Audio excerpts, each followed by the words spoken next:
should warn you that you are sitting next to a bit of a Harrison Ford fan. Have you embarrassed yourself out backstage already? Oh. Well, I love Harrison. I'm such a massive fan, and I don't want to be fangirly on the show, but I think I speak for quite a lot of the young chaps that are kind of my age in the audience. There's one particular film of yours that is like a kind of swashbuckling, young, adventurous chap really defined me as a young man. Your performance in Working Girl. Oh. I love that film. Do you snuggle up a bit? Sorry. Because camera... Yeah, no, enough. It's like I have a restraining order. I am allowed to be this close. Benedict, on the other hand, I have to keep a certain distance. Absolutely. So, listen, Harrison Ford, you're here. Let us celebrate you. This is the bit where I talk for a long time. Oh, please. Yeah. I'm really enjoying this. It's early days. I feel like nerds will be storing this, saving this episode, because this is rare. Yeah, right. Yeah, Spider-Man and Superman in the room together. Yes. Indeed. It's not the first time we've been in a room together, though, is it? No, actually, we were chatting backstage, and my first trip to LA, I was at the Hollywood Spotlight Awards or something. I was with my lovely mum, and I was very excited. I went to the toilet. I was 11, so I was probably about the same height. And I remember sort of looking... I was at the urinal like this. I remember looking up and seeing Superman next to me, and then I looked down. No! I'm taking it. You were 11, mate. You can't say that. I'm taking it. You were 11. You looked over. It's not like that. Child services. You've worked with Sean Bean before, haven't you? Yeah, I have. I've worked with Sean before.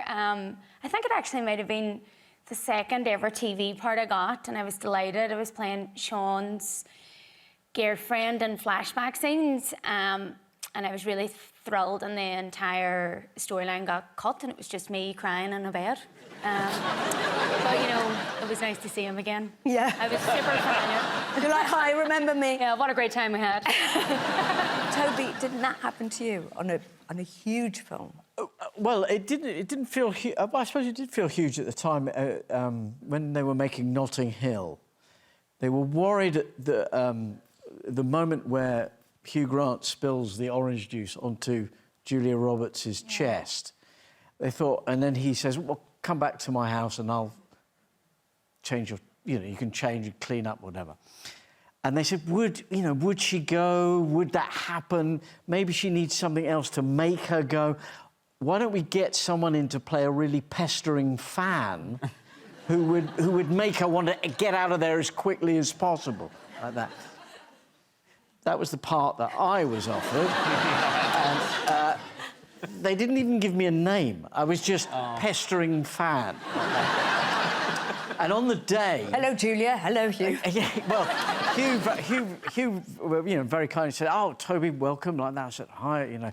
I had a base... I looked like a pestering fan. I had, like a V-neck sweater and a baseball cap. I don't know what pestering fans look like, but that's how I looked. And Hugh was very kind. He said, "Toby, this is Julia." And I said, "Oh, hello, Julia." And she was very much... Either she was deep in character or she really thought they'd got a pestering fan to play that character. But, I mean... there were so many strange things about that day. At one point, I went off set because I knew someone who lived a few doors down where we were shooting in that bit of London. And I just went for a cup of tea, and my friend opened the door and looked at me and went, "Yes?" And I said, "No, it's me." "Oh, yeah. Hi, how are you?" I said, "Just shooting a film down there." And they said, "Oh, have a cup of tea." So I had a cup of tea. I said, I better get back to the set because they'll be shooting the pestering fan scene in a minute. I go back to the set and there are all these bouncers going, and I go, "No, I'm in the film." Yeah. And I said, "No, I really am in the film." And they go, "No." And I went, "Hugh?" Hugh, and Hugh goes, let him on," like that. Anyway, things just got weirder and weirder, so much so that I could write a show about it afterwards, which I performed. And, in fact, we did a radio version, and I got... thing was, I was cut out of the film, but people started thinking they saw me in it. Oh. The show was about me speculating as to what might have happened. And when I later did the show on radio, I said, it'd be great if I could get Hugh Grant into it, and then I could cut him out of it. Payback! during the show. Absolutely amazing. I love the fact that Hugh was up for it. Went, yeah, I'd like to come on, and then... Yeah, because he's class act. Yes. Now, Oti, I don't want to embarrass you, but Oti is quite a big fan of yours, Justin. Oh, I know. When I met him backstage, I was like, you guys have to keep quiet and remain calm. And I was like, oh. And I was like, and behave. No, because you used to dance, not with Justin, but, like, to Justin. Yeah, so when growing up in South Africa, we have a lot of your music, and we used to sing, Señorita, I feel for you, as a cha-cha all the time. Oh, wow. It's one of my favourites, yes. I mean, it was a good cha-cha. You know, it was a quality cha-cha. I have no doubt. Yeah. That warms my cold heart. Thank you. I have worked for Cher. Oh.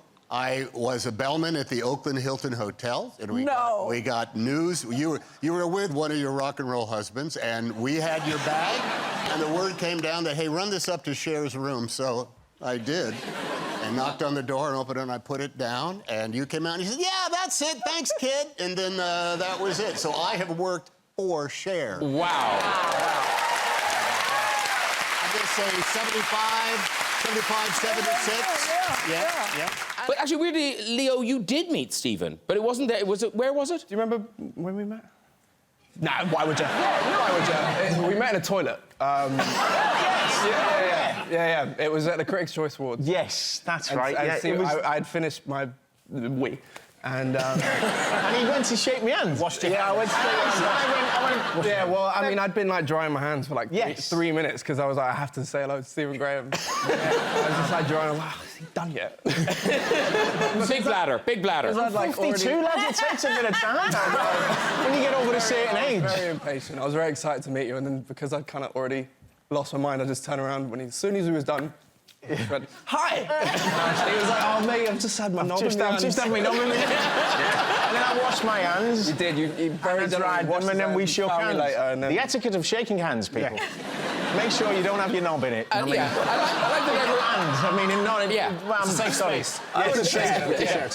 like that everyone's washing their hands. That's good. Yeah. That's the same night that you met Kaylee, is it? We met that night, too. Yeah. It was a wild night for me. We were all fanning. I fanned over your girlfriend. My fiancé fanned over you. Yeah. Everyone fanned over each other. It was a fanning moment.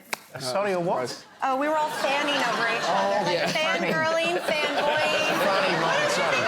I thought you said it was a funny moment. It was a fan. We were fanning over each other, like, you know. Yes. It wasn't that kind of show. Adrian, have you been in a toilet with anyone on this cast? No, I haven't. Good. So, John, you spent a lot of time with Harrison on the set. So what sort of... Did he give you advice? Is there advice for being that guy?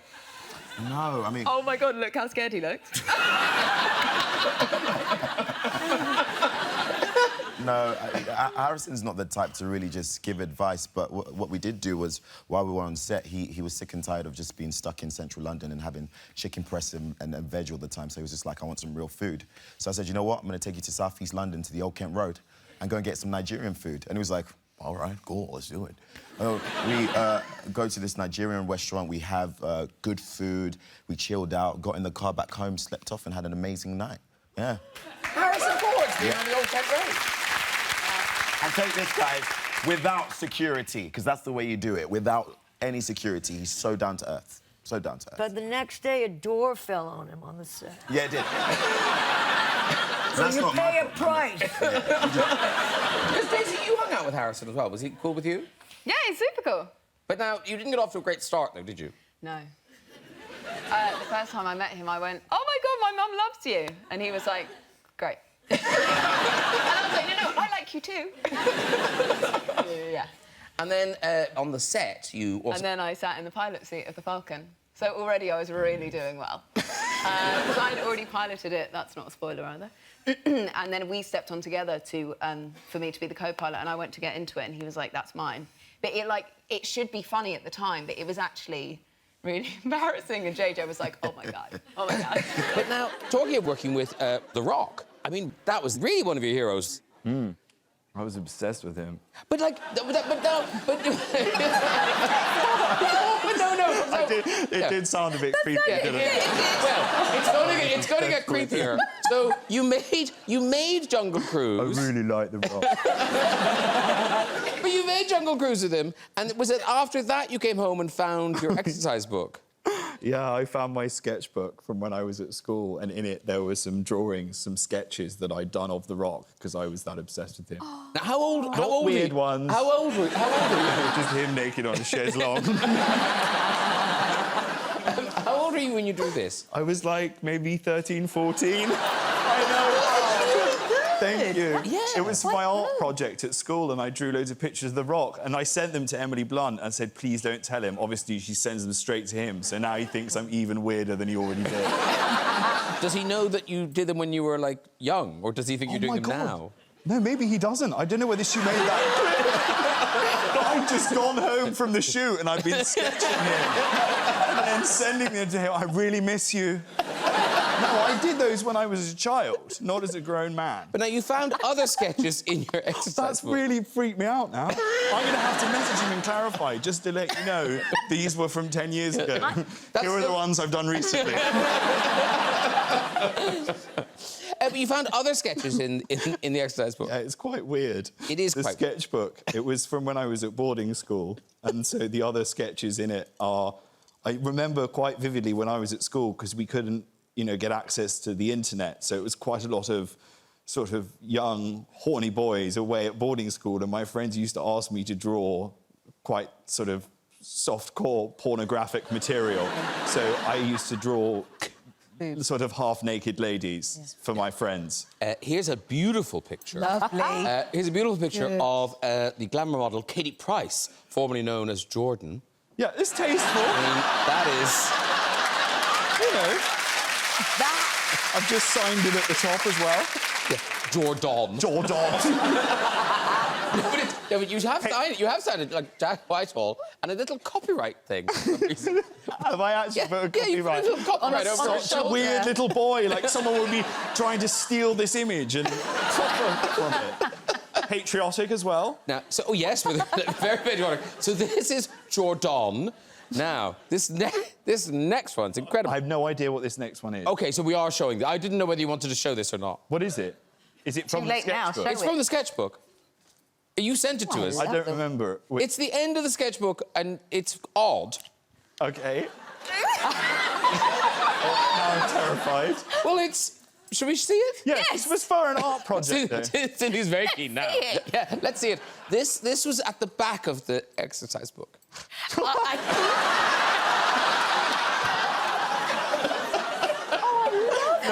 It's actually really... It's like surreal art. It's like surrealism. I think this is lovely. They're actually quite... It's quite good. It's a bit like my housemaster. I don't think it was... No, not the joke. That's not. I wonder what the inspiration was for this. What were you thinking at this moment in time? Oh, Cynthia, I wouldn't... I think that's a conversation I should have with a therapist. Yeah, that's not chat show. No. I was a keen amateur artist. Yes, he found inspiration everywhere, Cynthia. Yes. And have you been in enough movies now where stepping onto the set with Robert De Niro isn't intimidating?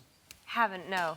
Okay. I was pretty nervous before we started this one. But, and I don't mean to name drop, but Julie Andrews was good prep, and Meryl Streep was very, very good prep. And when I worked with Meryl, I was so awed by her. I was so...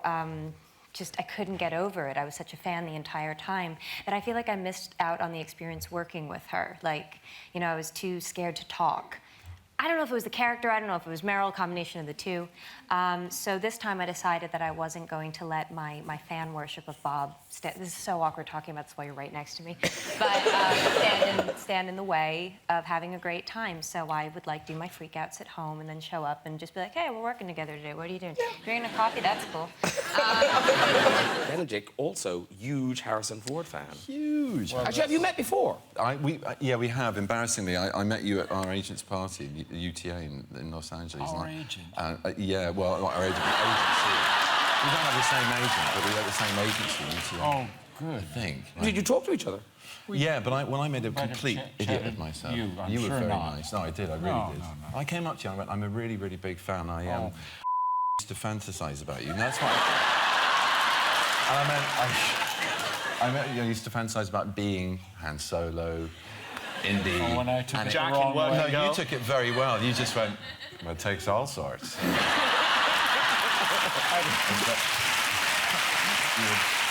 were very nice. And now, Nish Kumar, I know you are a Tom Hanks fan, but something particular you wanted to ask Tom tonight. Don't embarrass your mother. Well, this is sort of partly why I'm doing this. Mr. Hanks, I'm a huge fan to the extent that I've done my hair up like you in Castaway. So,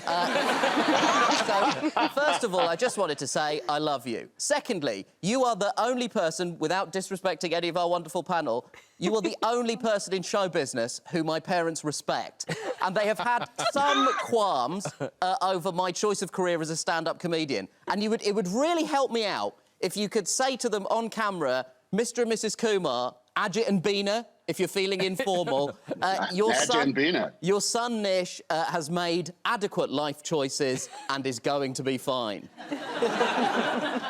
Look, your parents respect me. Absolutely. Because I tell the truth. Because I tell the truth, my friend.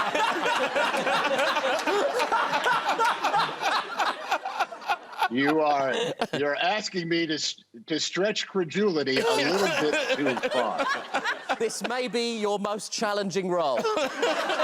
Now, if, say, you could by any chance get one of those little watch dramas on the BBC 4, in which you play a guy who carries a piano into the ocean. Aja and Beta will only sleep well when you're in a black and white film carrying a piano. Now, I'm not saying it can't be funny. You are a fantastic stand-up comedian.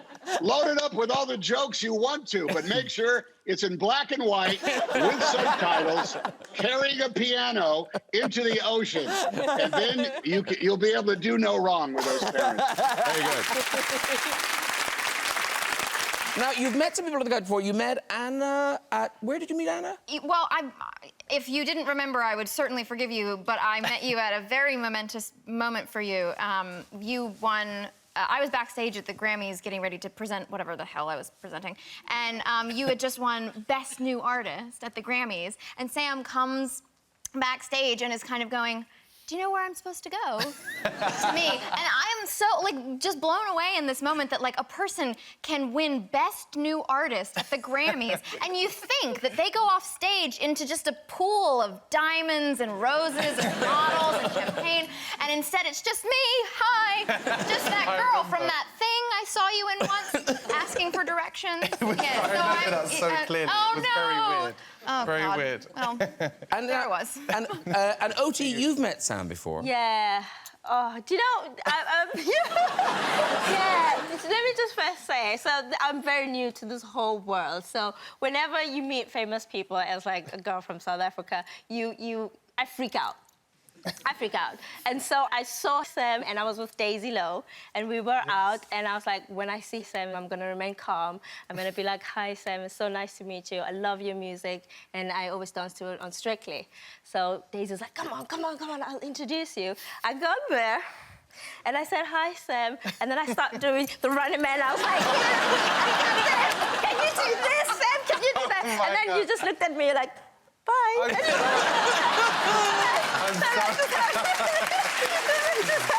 I'm sorry. No, don't be sorry. I don't know what said Sam Smith, Running Man, do it right now. I get it. Ricky, you famously became friends with your kind of musical hero through extras. Oh, David Bowie? Yeah. Yeah, he was my hero for music for about 25 years. And, then I met him and I invited him to do extras and he said yes. Just incredible. Oh. I co-wrote a song with him, the song that we sing in extras, and I sent him the lyrics, and I called him up, and I said, "Did you get the lyrics?" He went, "Yeah." I said, "Yeah." I said, "Can you give me some sort of retro, Life on Mars?" And he went, "Yeah, I'll just knock off a quick Life on Mars for you."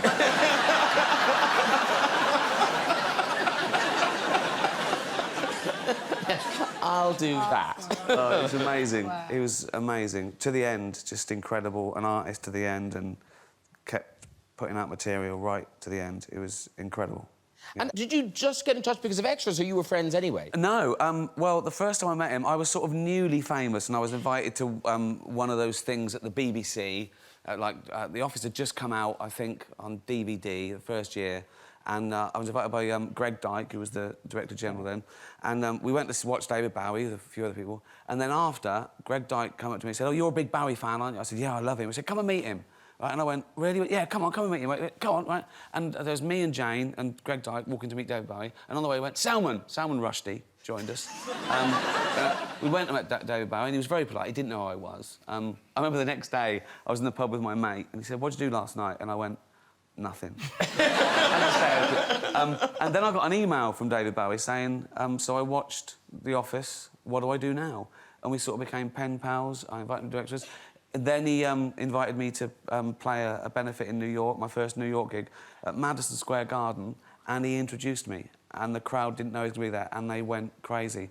And he just came out with a harmonica and went, "Chubby little loser," and just sang the song, and it was amazing. And that was his last live appearance. Oh, my God. Yeah, yeah, incredible. That's extraordinary. Extraordinary, yeah. I didn't know that your name was pronounced Whitehall until he just announced it, because you're in my phone as Jack Puppy. Puppy? Yeah. Jack and I met on a magical night out when I humiliated myself more than I've ever had before. It was probably the best moment of my life. Maybe the worst of Jen's. Mine. For the first time ever, like in my career, I never assume anyone knows who I am. Yeah. And I saw Harrison Ford and like J.J. Abrams, and I was like, yeah, this is fine. We're all co-workers. Like, I can just go. So I was like, "Be right back, guys. I'm gonna go say hi to the Star Wars dudes." And I approached their table and was like, and the whole table was just like. And so I realized while I was dancing, I was like, they have no idea who I am. They have no idea who I am. And so I just turned around and walked back. Dying. Because I've done this show with Harrison Ford, so he's like the only A-list Hollywood star that I know. I mean, he's the only one that I have. So she had just been blanked, and I was like, "Hey, it's all right, I'll go say hi to Harrison." And everyone in the group was like, "Jack, don't do this. You will be humiliated." I was like, "Nah, me and Harrison are tight." They genuinely had no idea. So I get up, I walk over, and at this point I'm like, "Oh, God, maybe he won't remember me, and I will be humiliated as well." I walked over, and literally, as I walked over, he was like, "Hey, Jack!"